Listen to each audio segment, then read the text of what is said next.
Assalamualaikum warahmatullahi wabarakatuh. Apa sih efek atau ciri, tanda-tanda orang yang mendapatkan malam Lailatul Qadar dan takdir Allah berpihak baik padanya, atau ciri-ciri orang yang mendapatkan hidayah dan tentunya pada malam Lailatul Qadar?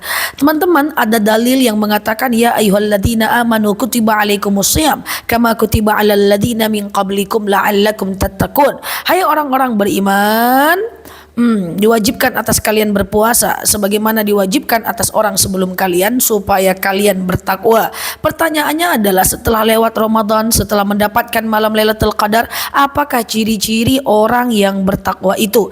Nah, ciri-ciri orang yang bertakwa itu adalah, yang pertama, dia semakin takut berbuat maksiat.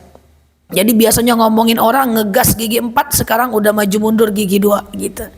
Ngomongin orang gak tahu sesandela, gak boleh gak jadi lah gitu. Yang kedua adalah dia bisa menahan yang maksiat dulu. Contoh, biasanya dia keluar rumah mau buang sampah, kiri kanan gak ada orang, lantak aja lah. Setelah Ramadan, maka dia mulai berpikir dan mengambil jilbabnya untuk membuang sampah, atau dia tidak mau membuka aurat. Intinya, ciri-ciri orang yang mendapatkan hidayah atau kembali kepada takwa, dia mulai takut berbuat maksiat meskipun sedikit, tapi itu ciri-cirinya. Ya, ketika dia tetap dalam keimanan, maka dia akan dapatkan hidayah sepenuhnya. Dia mulai takut kali berbuat maksiat, dia mulai ngeri berbuat keburukan, dia mulai takut berbuat jahat gitu ya. Kemudian yang kedua, ciri-cirinya adalah dia mulai mampu menahan amarah karena dia takut nyakiti hati orang lain. Saya sering bilang kepada jemaah bahwa lebih baik dizolimi daripada menzolimi orang.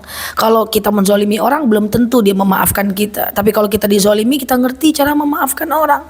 So, orang yang mendapatkan hidayah atau malam Lailatul Qadar atau kembali kepada takwa, dia mulai takut untuk memarah dan dia mulai mampu menahan marah. Segala hal yang gak penting abaikan, cuekin aja. Segala hal gak ngefek, abaikan, cuekkan aja. Ingat, marah itu menghabiskan energi, merugikan orang lain, merugikan kita. So, pilihlah diam pada kejahatan yang tidak berefek pada kita. Kalau berefek baru selesaikan sampai titik darah penghabisan. Oke? Kemudian yang ketiga adalah ciri orang yang mendapatkan hidayah adalah orang itu mulai mengganti circle-nya dengan circle yang lebih baik. Burung elang bisa berteman dengan burung pipit. Burung elang terbang tinggi, burung pipit cuman di bawah. Mereka bisa berteman tapi nggak bisa lama-lama. Maka orang yang mendapatkan hidayah bisa berteman dengan teman lamanya tapi nggak akan bisa lama lagi.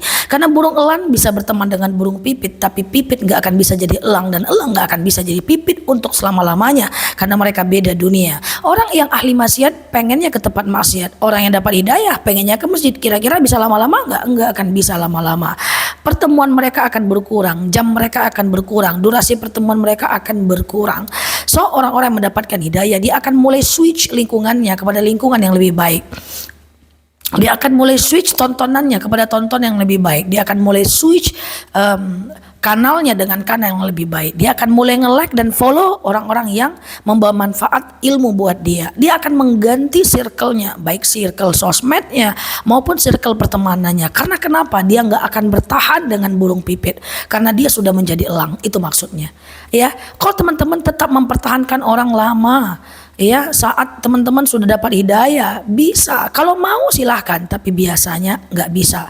Karena alam yang akan merubah frekuensinya. Itu adalah seleksi alam. Kalau mau dipaksain boleh, karena nggak ada larangan berteman dengan siapapun. Tapi biasanya nggak akan berhasil. Oke?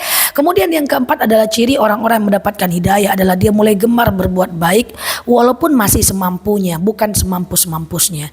Ya, pelan-pelan, yang kita nggak mesti lebih baik daripada orang lain. Kita cuma harus lebih baik dari versi kita sebelumnya. So simple kan?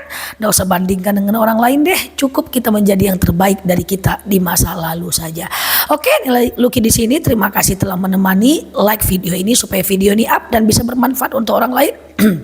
Serta saya tunggu komentar terbaiknya, follow kanal saya ini, dan supaya teman-teman bisa membawa manfaat juga. Khairun nas anfa'um linnas, sebaik-baiknya orang adalah orang yang paling bermanfaat. Boleh share video saya ini sebanyak-banyaknya supaya teman-teman tidak membuat tapi mendapatkan pahala yang sama dengan pahala saya dengan cara teman-teman menge-share-nya. Lucky di sini, terima kasih telah menemani. Assalamualaikum warahmatullahi wabarakatuh.